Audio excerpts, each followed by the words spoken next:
Hi everyone, welcome to the tech trainer Telugu YouTube channel. ఈ వీడియోలో మనం జావా 8లో ఇంట్రడ్యూస్ చేసిన రిపీటబుల్ యానోటేషన్ అనే దాని గురించి డిస్కస్ చేద్దాం. ఈ రిపీటబుల్ యానోటేషన్ అనేది ఎందుకు యూస్ చేస్తామంటే, మనం ఏదైనా ఒక యానోటేషన్ని మోర్ దాన్ వన్స్ అంటే మల్టిపుల్ టైమ్స్ కనుక మనం ఒక క్లాస్లో కనుక యూస్ చేస్తే, అలాంటప్పుడు మనం ఈ రిపీటబుల్ యానోటేషన్ అనేది జావా 8లో యూస్ చేస్తాం. మరి జావా 7లో రిపీటబుల్ యానోటేషన్ కనుక లేనప్పుడు ఎలా వర్క్ చేస్తాము అంటే, మనం మోర్ దాన్ వన్స్ ఒకటే యానోటేషన్ యూస్ చేయాలి అంటే ఒకటే క్లాస్లో ఎలా వర్క్ చేస్తాం అనేది ఇప్పుడు ఒక ఎగ్జాంపుల్ చేసి చూద్దాం. ఓకే, సో నేను ఫస్ట్ దాని గురించి మనం ఒక కస్టమ్ డిఫైన్డ్ యానోటేషన్ క్రియేట్ చేద్దాం. సో ఈ రిపీటబుల్ యానోటేషన్ మనం కస్టమ్ డిఫైన్డ్ యానోటేషన్స్కే యూస్ చేస్తాము. సో ఫస్ట్ నేను ఒక యానోటేషన్ క్రియేట్ చేస్తున్నాను. సో లెట్స్ సే స్టూడెంట్ అనేది. సో ఈ స్టూడెంట్ అనే యానోటేషన్లో నేను 2 అట్రిబ్యూట్స్ లాగా తీసుకుంటున్నాను. ఏంటంటే string name, string address. Okay, so ఇప్పుడు దీన్ని మనం మల్టిపుల్ ప్లేసెస్లో యూస్ చేయాలంటే ఏం చేయాలనేది చూద్దాం. సో అప్లికేషన్ అనే క్లాస్లో జస్ట్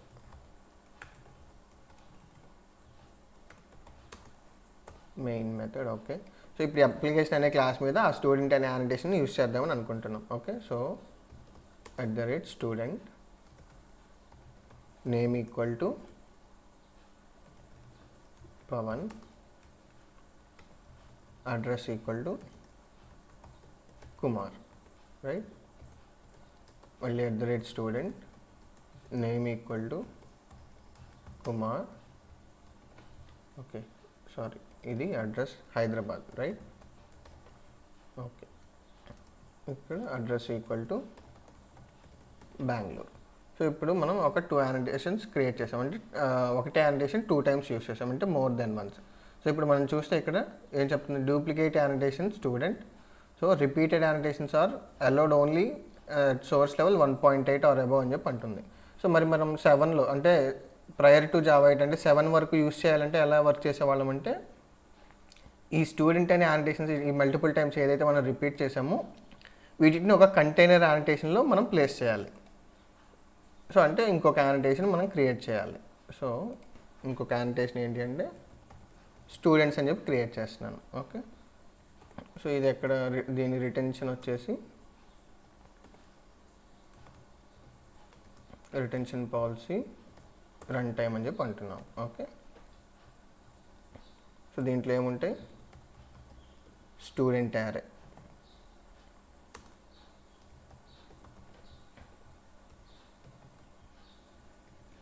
సో ఇప్పుడు అప్లికేషన్ అనే క్లాస్లో మనం వీటిని కంటైనర్ యానోటేషన్లో మనం ప్లేస్ చేయొచ్చు. స్టూడెంట్స్ పెరాన్సిస్లో ఫ్లవర్ బ్రేసెస్ ఓపెన్ చేసేసి ఓపెన్ అండ్ క్లోజ్ చేసేసి, సో ఈ స్టూడెంట్స్ అనే యానోటేషన్స్ని దీంట్లో మనం ప్లేస్ చేయొచ్చు.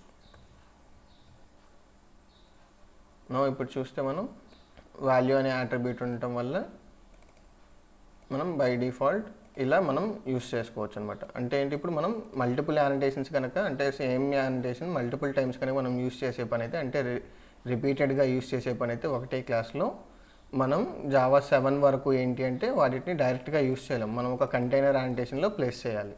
ఓకే, బట్ ఇదే మనం ఇప్పుడు జావా 8లో చూస్తే, ఓకే, సో సేమ్ అప్లికేషన్ అనే క్లాసే క్రియేట్ చేస్తున్నాను. ప్లస్ అలానే ఈ స్టూడెంట్ అనే యానోటేషన్స్ కాపీ పేస్ట్ చేస్తున్నాను. సో ఇక్కడ అప్లికేషన్ అనే క్లాస్లో చూద్దాం. సో ఇప్పుడు ఏమనుకుంటున్నాం, మనం సేమ్ యానోటేషన్ రిపీటెడ్గా యూస్ చేయాలి అని అనుకుంటున్నాం కదా, without container annotation. So name equal to Pavan, address equal to Hyderabad. So student name equal to Kumar, address equal to Bengaluru. So ఇప్పుడు ఇక్కడ కూడా మనకి ఏంటంటే స్టిల్ అదే ఇష్యూ చూపిస్తుంది, ఏంటి, డూప్లికేట్ యానోటేషన్ అనేసి. సో మరి ఇక్కడ మనం వీటిని ఎలో చేయాలంటే జావా 8లో అయితే ఎలో చేస్తుంది అని చెప్పి అనుకుంటున్నాం కదా. సో అవి ఎలా చెప్పాలి అంటే కంటైనర్ యానిటేషన్ యూస్ చేయాల్సిన పని లేకుండా ఇవి ఎక్కడైతే రిపీట్ అవుతాయో అక్కడ మనం రిపీటబుల్ అని చెప్పి మెన్షన్ చేయాలన్నమాట. ఓకే, సో ఇవి ఎక్కడ రిపీట్ అవుతాయి, రిపీటబుల్. సో ఇవి జనరల్గా అయితే మన కంటైనర్ యానిటేషన్లో కదా రిపీట్ చేసేది. సో ఇక్కడే కదా స్టూడెంట్ యారే అంటే ఏంటి, మల్టిపుల్ స్టూడెంట్ యానిటేషన్స్ ఉంటున్నాయి అని మీనింగ్ కదా. సో ఈ స్టూడెంట్స్ అనే యానిటేషన్లో ఇవి రిపీట్ అవుతున్నాయి కాబట్టి సో ఈ స్టూడెంట్ అనే యానిటేషన్ మీద ఈ రిపీటబుల్ యానిటేషన్ యూస్ చేస్తాం. విత్ ఎక్కడ రిపీట్ అవుతున్నాయి అనేది మనం మెన్షన్ చేస్తాం అనమాట ఆ క్లాస్ ఫైల్ని. సో ఇప్పుడు ఇక్కడ చూస్తే ఒక్క నిమిషం.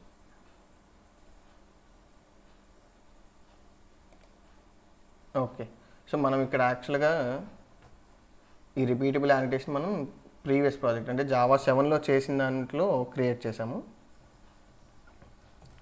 సో ఇప్పుడు దాన్ని ఇక్కడ జావా 8లో ఉన్న దాని మీద యాడ్ చేద్దాం. సో ఇప్పుడు చూడండి ఇష్యూ అనేది మనకి వెళ్ళిపోయింది, రైట్. సో అంటే ఏంటి, మనకి ఈ రిపీటబుల్ అనే యానిటేషన్ కనుక మనం మెన్షన్ చేస్తే మనం యాక్చువల్గా ఇంక ఇక్కడ కంటైనర్ యానిటేషన్ మనం మెన్షన్ చేయక్కర్లేదు. బట్ స్టిల్ మనం క్రియేట్ చేస్తున్నాము కంటైనర్ యానిటేషన్ చేసేసి ఈ కంటైనర్ యానిటేషన్ని జావా 8కి మనం ప్రొవైడ్ చేస్తాం అనమాట. అంటే రిపీటబుల్ అనే యానిటేషన్ ద్వారా మనం జావా 8కి చెప్తున్నాం. సో ఇవన్నీ ఈ కంటైనర్ యానిటేషన్లో రిపీట్ అవుతాయి అని. సో మనం ఇంకా యాక్చువల్గా కోడ్లో మనం రాయాల్సిన అవసరం లేదు. సో ఇప్పుడు దీన్ని ఎలా యూస్ చేయొచ్చో చూద్దాం.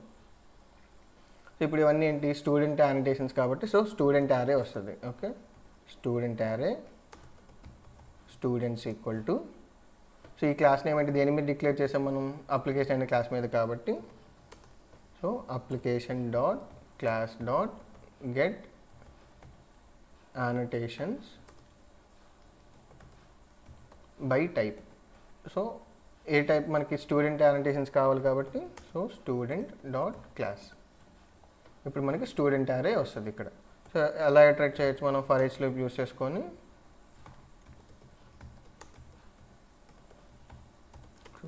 Student equal to students.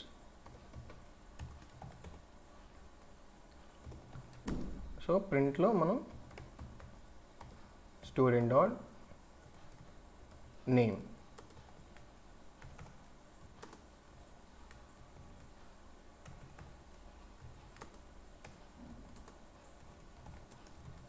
plus student dot address. So మనం ఇలా ప్రింట్ చేసేయచ్చు. సో ఇప్పుడు దీన్ని ఎగ్జిక్యూట్ చేసి చూద్దాం.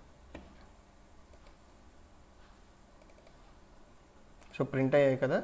సో అంటే ఏంటంటే మనం రిపీటబుల్ యానిటేషన్ అనే దాని ద్వారా మనం కంటైనర్ యానిటేషన్ని అవాయిడ్ చేస్తున్నాం. సో ఇప్పుడు మనం ఆ కంటైనర్ యానిటేషన్ కంపల్సరీ క్రియేట్ చేయాలి. బట్ మనం క్రియేట్ చేయాల్సిన పని లేకుండా, అంటే మన కోడ్లో మనం ఈ రిపీటెడ్ యానిటేషన్ని కంటైనర్ యానిటేషన్లో ప్లేస్ చేయాల్సిన పని లేకుండా మనం ఈ రిపీటబుల్ అనే యానిటేషన్ ద్వారా మనం జావాకి చెప్తున్నాం. So Java it self will create this repeatable container యానిటేషన్ and will place these annotations anamata. Okay, so that is what repeatable annotations in Java 8, like repeatable annotation. Okay, thank you.